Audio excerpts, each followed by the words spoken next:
Olá pessoal, sejam todos bem-vindos a mais um momento do nosso curso, avançando com a disciplina de Boas Práticas de Fabricação e Conservação de Alimentos. Hoje, em especial, vamos falar da conservação de alimentos. Como é que se fundamenta, quais os princípios que envolvem essa conservação de alimentos. Vamos ter a oportunidade de conhecer as principais alterações dos alimentos, as principais técnicas de conservação de alimento, em especial com o uso de altas temperaturas mais elevadas, com o uso do calor e do frio, tudo bem? Mas pensar em conservação de alimentos, pessoal, vamos dando início, é entender alguns pré-requisitos para o processo de conservação. Então vamos lá. Entre esses pré-requisitos, nós temos aí as boas condições sanitárias. Quando se pensa nessas boas condições sanitárias, acredito eu que a maioria de vocês já consigam contextualizar, já consigam entender melhor o que representa, o que quer dizer essas condições sanitárias no aspecto alimentar. Por isso a gente vem construindo, vem fundamentando, vem apresentando para vocês todos os conteúdos já trabalhados, para que quando chegue esse momento, a gente realmente consiga usar de tudo que foi aprendido até agora e correlacionar ele com os fatores, com os conceitos e os fundamentos que ainda estão por vir.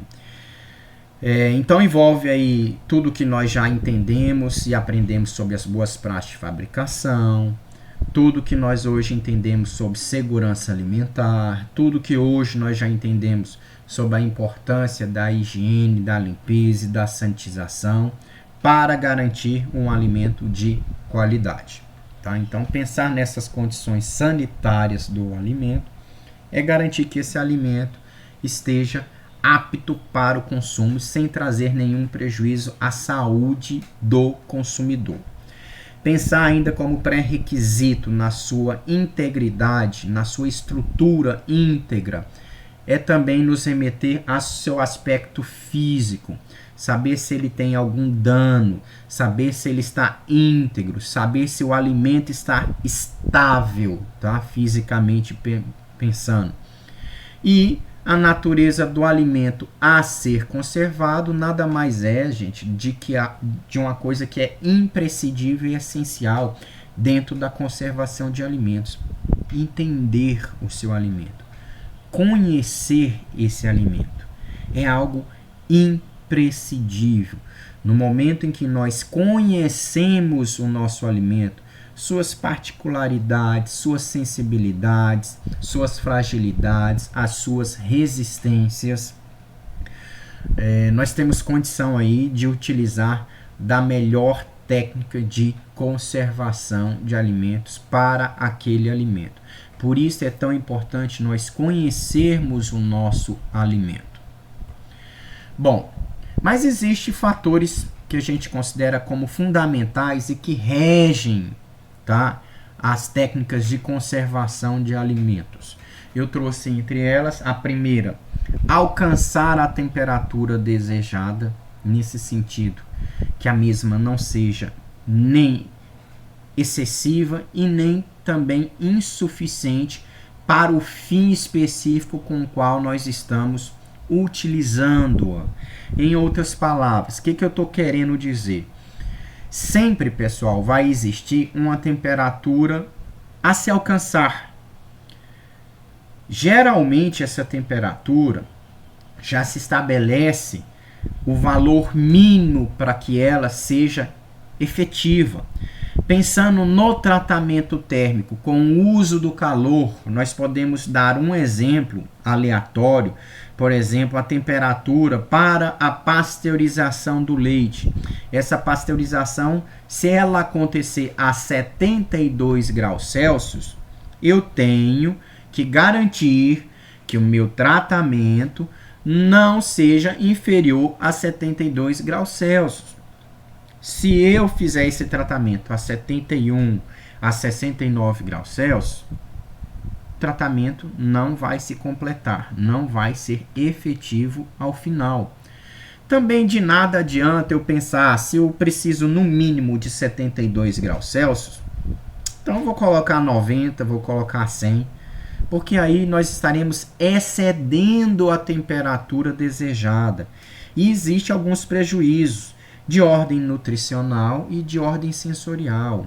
De ordem nutricional, nós temos a perda, por exemplo, de micronutrientes como as vitaminas, que são termossensíveis, ou seja, que têm sensibilidade a temperaturas mais elevadas. Como também nós temos perdas sensoriais. Alguns atributos sensoriais se alteram sobre a ação do calor. A cor é uma delas. O sabor também é outro atributo sensorial que altera em razão da ação do calor. Por isso que aqui eu destaquei que ela não deve nem exceder, nem ser insuficiente. Por outro lado, regendo esses fundamentos, né, esses fatores que eu estou intitulando como fundamentais, a manutenção da ação do calor. Aqui surge um outro fator preponderante, importantíssimo quando se trabalha dentro das técnicas de conservação de alimentos, principalmente envolvendo temperatura e o nosso outro fator que agora eu começo a falar, tempo. A manutenção da ação do calor é garantir que o tempo mínimo necessário para que o tratamento térmico específico seja efetivo ao final, é dizer, assim como nós comparamos para o fator temperatura, é dizer que se eu tenho a previsão de pasteurizar, por exemplo, ainda pegando essa situação, o leite a 72 graus Celsius por 20 segundos, não adianta eu fazer isso deixando o leite a 72 graus Celsius por 17 segundos, por 15 segundos, por 18 segundos. Vocês me compreendem? O quanto é importante também estar atento ao fator tempo. Daí, pensando no binônimo tempo-temperatura, nós temos duas situações dependentes aí, tá? Primeiro, a associação com outro método de conservação. Isso quer dizer que eu posso trabalhar com temperaturas menores, mais brandas, por um tempo às vezes menor também, desde que eu consiga associar uma outra técnica de conservação, um outro método de conservação. O exemplo que fica bem claro para nós é a própria pasteurização. A pasteurização daquele leite barriga mole, o de saquinho, ela envolve um tratamento térmico e depois nós damos continuidade aplicando uma outra técnica de conservação que complementa o tratamento térmico, que é o uso do frio. Nós refrigeramos o leite até o momento em que ele passa a ser consumido. Então nós associamos uma outra técnica, um outro método de conservação. Com a vantagem?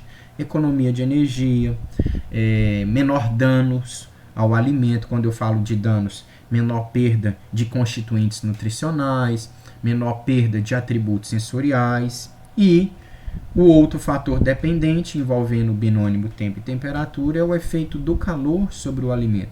Lembra que agora há pouco eu mencionei que conhecer o alimento é essencial e imprescindível?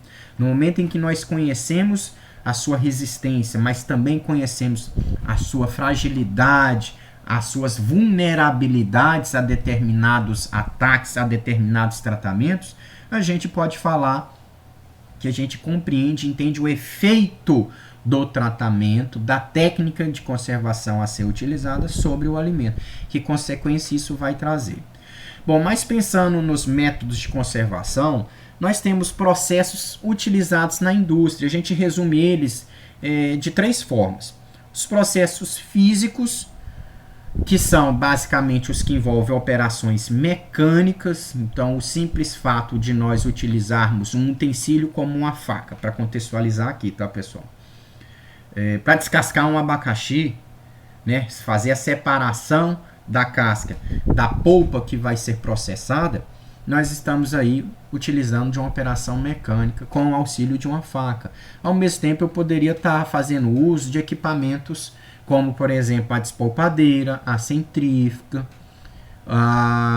uma prensa. Tudo isso entra dentro dos processos físicos, ok? Pensando nos processos químicos, tem que haver a participação de um agente químico,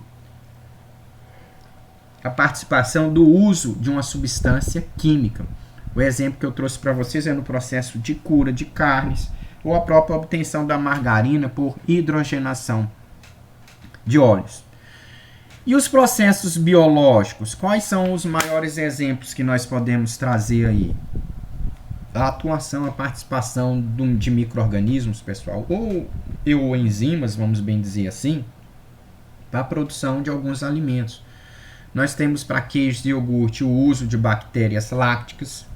Nós temos para a produção de vinho e cerveja o papel de leveduras, né, de micro-organismos fermentativos aí também, que vão dar origem ao nosso produto final. Então, nesse caso específico, nós estamos falando de processos biológicos.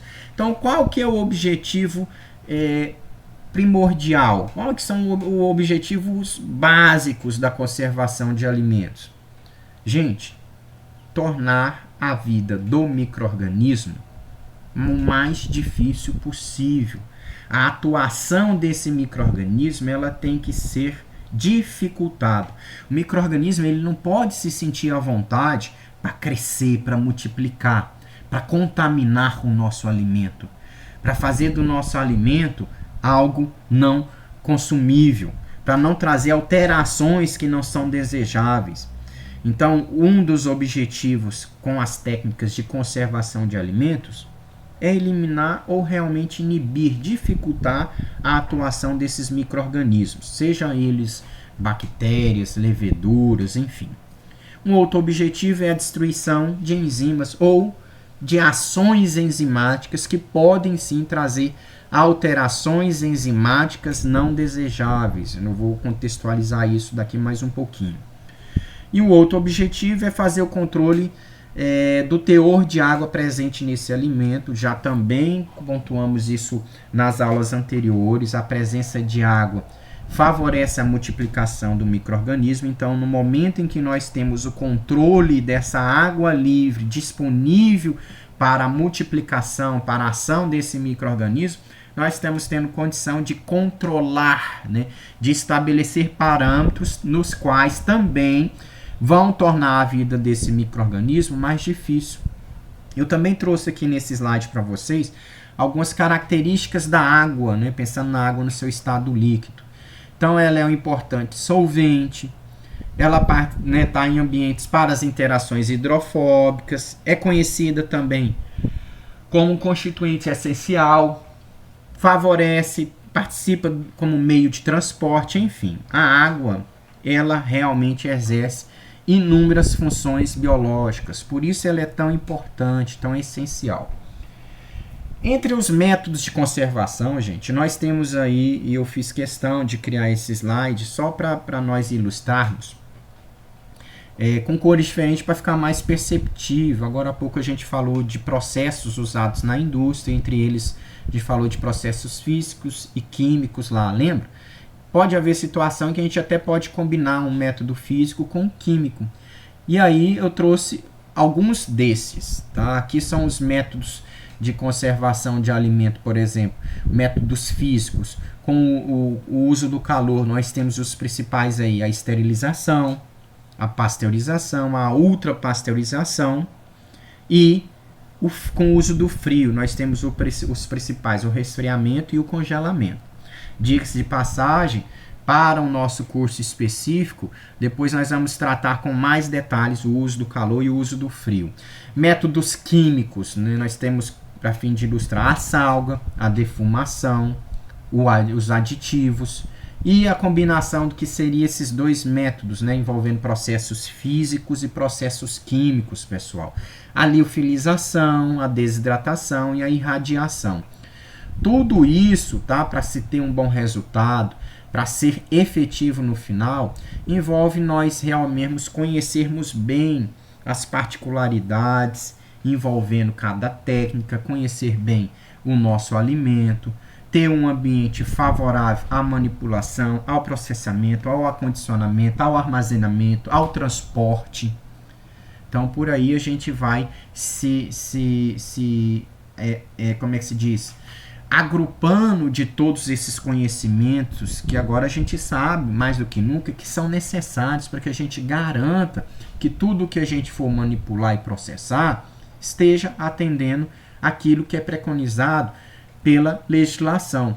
Quando nós fazemos isso, a gente consegue lá no final atender e chegar ao que é mais desejável, que é um alimento de qualidade. Bom, agora que nós já falamos e apresentamos alguns métodos de conservação de alimentos, já mostrei para vocês os princípios fundamentais, né, a importância de se entender a natureza do seu alimento, conhecer o seu alimento. Agora eu trago para vocês algumas alterações em alimentos. E a gente começa tentando entender o que são essas alterações em alimentos. Evangelista 2003, ele define da seguinte forma, gente: todas as mudanças que tornam o alimento indesejável ou inadequado à sua ingestão, tá? Reforçando e aqui trazendo para vocês que o alimento, para se tornar indesejável, ele tem que ter passado por alterações que comprometeram o seu aspecto sensorial, comprometeram o seu aspecto nutricional, e assim, dessa forma, nós temos aí um prejuízo gigantesco, porque aquele alimento antes desejável torna-se indesejável por conta dos fatores que por alguma situação promoveram essa alteração. E obviamente que ele, quando se torna indesejável, ele deixa de se tornar também adequado à sua gestão. Por isso, o evangelista fala do alimento indesejável, ou seja, todas as mudanças que tornam ele indesejável ou inadequado à sua ingestão. Foi uma outra maneira que ele trouxe também para definir o que são essas alterações em alimentos. E aí eu faço a seguinte pergunta para vocês: mas será que toda alteração é indesejável? Fiz questão de trazer 2 exemplos clássicos para vocês em que a alteração, sim, pessoal, em algumas situações ela pode ser desejável. O primeiro exemplo no nosso slide é o escurecimento enzimático em ameixas. Por que nesse caso o escurecimento enzimático é desejável para ameixas? Porque o resultado final, o produto final, né, no caso específico da ameixa, traz como aspecto visual, como a aparência, um produto com uma cor mais escurecida. Aí o escurecimento enzimático, nesse caso, se torna desejável por isso. Outra situação é o amaciamento de carne. Lembra que quando se alterar a textura de alguns alimentos, a maciez, o grau de maciez de alguns alimentos, pode ser desejável ou não. No caso da carne, a carne quanto mais macia, pelo menos por uma parcela da população, melhor. Especificamente aqui, quando a gente pensa na ação enzimática sobre alguns cortes, favorecendo o seu amaciamento, então nós estamos falando de uma alteração desejável. Por isso eu quero que vocês estejam atentos que nem todas as alterações nos alimentos são indesejáveis. Eu trouxe 2 exemplos para ficar claro aí. Como eu falei de enzima, só para fazer um resumo aqui bem rápido, só com uma informação a mais, pessoal, não preocupa com o nome dessas enzimas não. Mas lembra que eu disse que cada enzima tem um pH ótimo de atuação? Quando eu falei de micro-organismos, dando um exemplo do seu crescimento em pHs ótimos, aqui também serve para enzima. Toda enzima também vai ter um pH ótimo de atuação. Nessa tabela eu trouxe o resumo de algumas, por exemplo, a pepsina tem um pH ótimo de atuação entre 1,5 e 1,6 em ambientes extremamente ácidos, né? A gente viu isso nas nossas aulas passadas. Enfim, mas esse slide foi só para ilustrar também que a enzima tem um pH ótimo de atuação, onde ela é mais efetiva, onde ela é mais atuante. Entre as alterações em alimentos, a gente pode elencar aqui em relação às suas características sensoriais, alterações na sua composição química, alterações no seu estado físico, em relação à presença de micro-organismos e também nos seus constituintes nutricionais. Tudo bem? Agora nós vamos aqui pontuar para tentar exemplificar um pouquinho cada um desses tipos de alterações. E antes de falar das alterações químicas, físicas e biológicas, vamos tentar entender o que é perecibilidade dos alimentos. Quando a gente fala que o alimento é perecível, de uma maneira mais simples, mais tranquila para a gente entender, é dizer que o alimento ele se deteriora muito rápido. O alimento estraga, gente, muito rápido. Ele tem uma vida útil muito pequena, muito reduzida. Isso é o que define perecibilidade. Os exemplos clássicos que eu trouxe para vocês aí. Carne e leite. Carne é muito perecível, não é? Principalmente se não tiver sob condições de refrigeração, controle de temperatura, se perde muito rápido. O leite, da mesma forma, altamente perecível. A gente sabe aí que nós temos como exemplo o próprio leite UHT, ele só se torna não tão perecível, vamos dizer assim, enquanto ele está dentro da embalagem, aquela de caixinha. Ali nós passamos o leite por um processo de ultrapasteurização, que garante aí a eliminação da microflora presente, que comprometeria a estabilidade desse leite. Mas ele só garante aí uma vida útil prolongada, que poderia classificar ele como um alimento perecível, enquanto ele está dentro da caixa. Se nós tirarmos a barreira física que a própria embalagem confere, impedindo que o meio externo entre em contato com o meio interno no qual está presente o leite, se nós não tivermos essa barreira, o nosso leite torna-se extremamente perecível. Então, mesmo diante de um tratamento onde há eliminação desses micro-organismos, quando eu rompo essa barreira, ele volta a se contaminar, ele volta a adquirir essa característica de perecibilidade, uma vida útil muito curta. Pensando nos alimentos que são semi-perecíveis, aí nós temos aí o exemplo de frutas e legumes de maneira geral. São alimentos que estão no meio termo, no meio caminho. Quando a gente pega os não perecíveis e pega os perecíveis, nós temos aí a figura dos intermediários, os que não são nem tão perecíveis e nem tão não perecíveis, são semi-perecíveis, a gente classifica eles dessa forma. E agora que já entendemos bem o que é perecibilidade e semi-perecibilidade, entender o que é não perecível também ficou mais fácil. Então, não perecível seria o oposto de perecibilidade. Pensar nos alimentos que têm uma vida útil mais alongada, mais prolongada. Então, alimentos, por exemplo, desidratados, como por exemplo o leite em pó, ele tem uma vida útil mais prolongada porque a gente faz remoção de parte da água e agora a gente também já sabe que a água é essencial para a proliferação e crescimento microbiano. E aqui esse slide é só para contextualizar e ilustrar isso que nós estamos falando em relação à sua perecibilidade, envolvendo o potencial risco dos alimentos. Então a gente fala de uma perecibilidade alta, carnes, peixes, leite. Perecibilidade mediana, intermediária lá que são semi-perecíveis. Lembra que agora há pouco eu ilustrei? Frutas e hortaliças. E de baixa perecibilidade, alimentos como macarrão desidratado, macarrão seco, leite em pó, todos esses entram dentro de alimentos que a gente pode classificar como não perecíveis.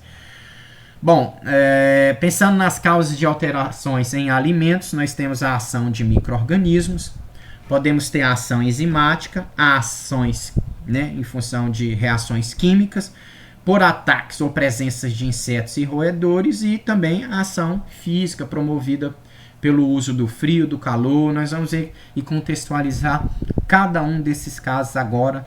Me acompanhe aí. Em termos de alterações em alimentos causadas por micro-organismos, o que eu já destaco para vocês, pessoal, principal causa de alterações nos alimentos. É a principal causa. Por isso nós temos que estar atentos à presença de micro-organismos. Lembra de tudo que nós vimos lá atrás, fazendo sentido mais do que tudo agora. se são os principais agentes causadores dessas alterações de alimentos, por isso que a higiene pessoal é importante, por isso que o cuidado no manuseio, na higiene, na limpeza de equipamentos e utensílios é importante, por isso que conhecer a minha matéria-prima é importante, por isso que tudo faz sentido mais do que nunca agora, tá? Que fatores afetam o crescimento do micro-organismo? Conhecer como esses micro-organismos reagem diante dos principais fatores, e também a gente teve a oportunidade de pontuar alguns deles nas aulas passadas, eu trouxe aqui só mais como uma revisão mais breve. Nós temos aí entre os fatores internos e os externos, também conhecidos como intrínsecos e extrínsecos, respectivamente. Entre os internos nós temos a atividade de água, maior ou menor presença da água livre, que pode estar disponível para esse micro-organismo usar e multiplicar e exercer todas as suas atividades vitais.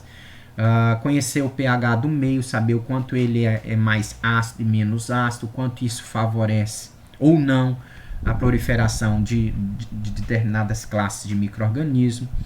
A presença de antimicrobianos naturais, entender que alimento tem esses antimicrobianos naturais, entender a constituição dos alimentos, o seu potencial de óxido redução, enfim. No que diz respeito aos fatores externos, é saber o quanto a temperatura impacta o crescimento do micro-organismo, a maior ou menor umidade também, pensar também em conhecer o efeito da atmosfera sobre o micro-organismo, é imaginar aquela situação em que a gente pode trabalhar com a atmosfera modificada, a atmosfera controlada.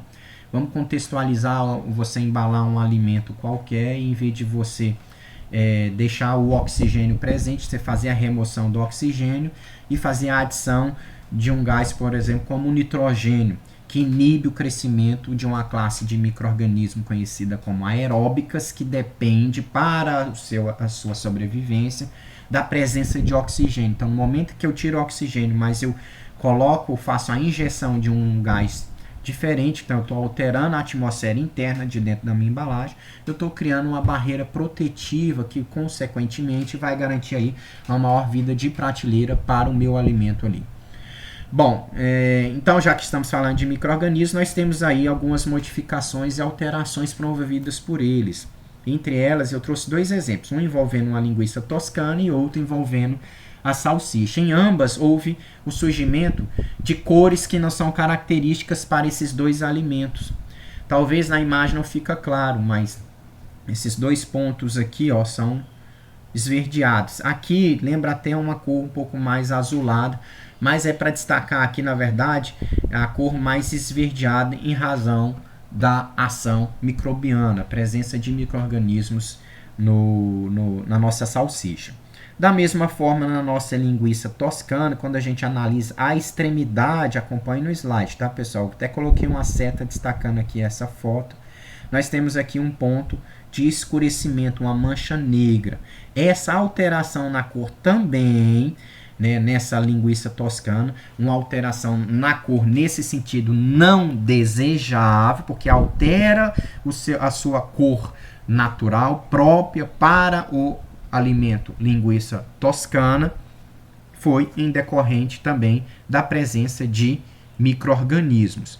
Além de alterações na cor, nós temos alterações de odor e sabor, então, para fim de ilustrar o aumento da acidez em função da ação de micro-organismos fermentativos que vão promover uma acidez mais elevada, e aí já também temos uma rejeição. Muitas vezes o consumidor vai fazer uso daquele alimento, vai fazer a ingestão, e aí se tiver extremamente ácido, com acidez muito elevada, já há uma rejeição por parte do consumidor.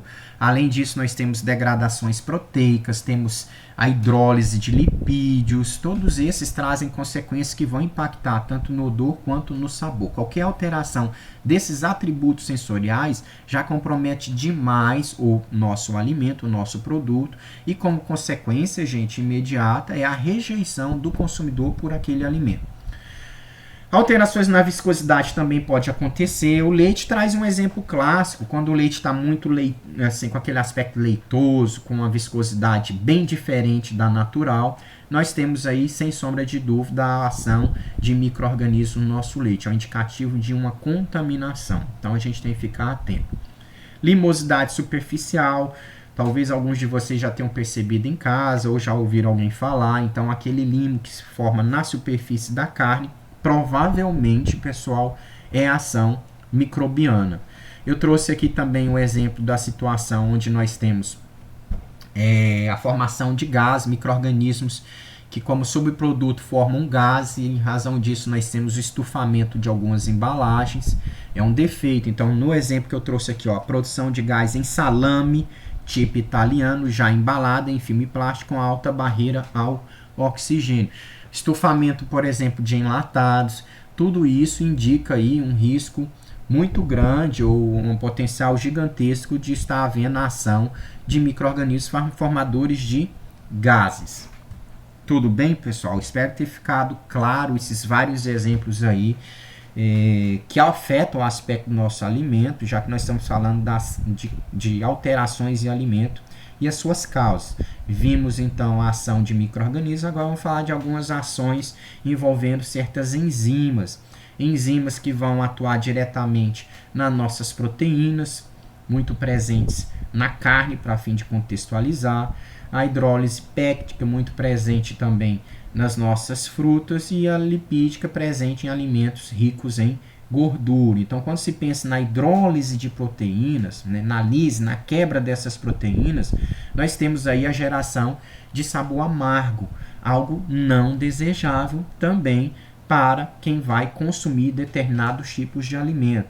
Quando eu penso na hidrólise péptica, pode haver aí um amolecimento demasiado da fruta, alterando algumas texturas, que também em algumas situações são alterações não desejáveis, gente. É isso que nós temos que estar atento.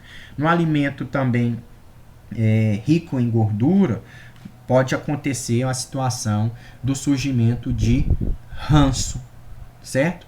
Pensando então nessas ações enzimáticas também, nós temos aí a alteração da cor. E o escurecimento enzimático, gente, que diferencia do escurecimento não enzimático, daqui a pouco nós vamos ver, necessariamente o enzimático é por uma ação de enzimas. A enzima responsável pelo escurecimento enzimático, nesse caso aqui que nós estamos contextualizando, é a polifenoxidase, a PPO. Ela, gente, é responsável por 50% da perda de frutas tropicais no mundo, podendo trazer alterações em alguns atributos sensoriais, cor e sabor, e também em alguns constituintes nutricionais. O exemplo mais comum, mais clássico que nós temos, a maçã, que precisa ser cortada, porque no momento em que você corta, você percebe isso, e você possibilita a superfície que foi, né, a maçã foi seccionada em duas partes, a superfície entrar em contato com o oxigênio, que reagindo com a enzima polifenoxidase, vai conferir como resultado final dessa ação enzimática o escurecimento enzimático, nesse caso extremamente indesejável. Então ninguém quer consumir uma maçã que já foi cortada e largada lá e que escureceu. Isso também a gente consegue perceber quando vai processar, quando vai preparar a batata. A batata também ela escurece em contato com o oxigênio, né? Então nesse caso específico está havendo a ação enzimática. Também tem as situações de reações químicas, pessoal. Reações químicas, a principal dela é a rancidez oxidativa. É a formação de ranço em função da oxidação. Então é um processo provocado pela oxidação. Essa oxidação de quem? De ácidos graxos lipídicos insaturados. A gente tem assim, uma relação que quanto maior o número de insaturações, menor a estabilidade da gordura. Então, quanto maior o número de duplas ligações, por exemplo, num elemento, na nossa reação, menos estável é a gordura e mais suscetível ela é à oxidação. Então, essa alta oxidação de gorduras, inclusive, ela é favorecida pela presença de luz ou temperatura. E aí, para ilustrar isso, eu trouxe um exemplo mais clássico que nós temos, a exposição de alimentos à luz. A garrafa, ela tem essa cor, né, a garrafa de cerveja, não à toa, exatamente para evitar a ação da luz sobre a minha bebida, que nesse caso pode mudar o sabor, dependendo do que se tem lá, promover uma oxidação lipídica, destruição de vitaminas, né, de constituintes nutricionais que são termossensíveis. Nós falamos de termossensibilidade de alguns constituintes nutricionais nas nossas aulas anteriores. Um dos que eu muito cito como um exemplo mais comum para vocês, estão lembrados? De um micronutriente, né, de um constituinte nutricional que é termossensível, a vitamina C, isso mesmo, pessoal. Então, tudo isso vai alterar as condições naturais do nosso produto, do nosso alimento. Então, de forma que boa parte delas não são desejáveis e nós temos que tomar cuidado, né, para ter controle da temperatura, para ter controle das condições de luminosidade no ambiente, já que agora nós sabemos e entendemos o quanto isso impacta e pode alterar a estabilidade do nosso alimento. Agora há pouco nós estávamos falando da ação enzimática. Aqui eu vou trazer para vocês um escurecimento que não é fruto de uma ação enzimática, por isso que a gente intitula ele como um escurecimento não enzimático. Por que um escurecimento não enzimático? Ele é decorrente de uma reação química. Estou trazendo cada uma das causas de alterações que eu mencionei lá no início, para que fique bem claro. Esse escurecimento não enzimático é conhecido como reação de Maillard. A reação de Maillard não preocupa com esses termos difíceis não, tá, pessoal? Mas é importante vocês pelo menos ouvirem, já que faz parte da nossa proposta de curso, de ementa. Então, trata-se da reação envolvendo um açúcar redutor e um grupo amina de aminoácidos. Qual que é a consequência da reação entre esse açúcar e o grupo amina? A formação de melanoidinas. Essas melanoidinas são exatamente pigmentos escuros que vão se formando no alimento. Então, qual que é a diferença, para ficar bem claro, gente, entre uma ação enzimática e uma reação química no que diz respeito ao escurecimento?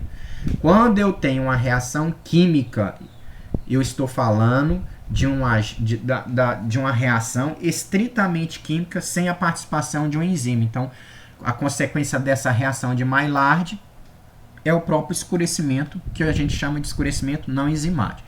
E na ação enzimática, nós temos o papel de uma enzima, nós contextualizamos, exemplificamos a polifenoxidase, tá? Reagindo com o oxigênio, dando origem a pigmentos escuros, no exemplo lá da maçã. Lá, o escurecimento ele foi enzimático. Aqui na reação de Maillard, o escurecimento é não enzimático. Tudo bem? Bom, uma das reações químicas também decorrentes é a ação do açúcar frente ao calor. Então, nós temos aí para ver a caramelização, uma temperatura ideal aí em torno de 150 a 200 graus Celsius para ver a caramelização. E aí nós temos como um atributo sensorial que surge alguns sabores típicos dessa reação de caramelização. O caramelo, o toffee, açúcar e o sabor frutado. Bom, também trata-se, né, assim como a reação de Maillard, de um escurecimento não enzimático. É uma reação química, a reação de degradação do açúcar na ausência de aminoácidos ou proteínas. Tudo bem? Bom, e aí para nós finalizarmos a nossa aula de hoje, ainda pensando nessas alterações, nós temos as alterações em alimentos macrobianas, que são alterações vinculadas à ação de roedores, de insetos e parasitas, enfim, e os de agentes físicos, que são provocadas aí, muitas vezes pelo uso inadequado do frio ou do próprio calor, enfim. Quando se trabalha aí com frio ou com calor, vice-versa, se eu não faço isso conhecendo a sensibilidade do meu alimento ou ao frio excessivo ou ao calor excessivo, eu vou trazer aí danos, prejuízo ao nosso alimento, e eu pontuei isso para vocês. Pessoal, nós ficamos por aqui hoje. Espero que vocês tenham entendido, né, o princípio, o fundamento que rege as técnicas de conservação de alimentos e nos vemos na nossa próxima aula. Um abraço a todos e bom estudo.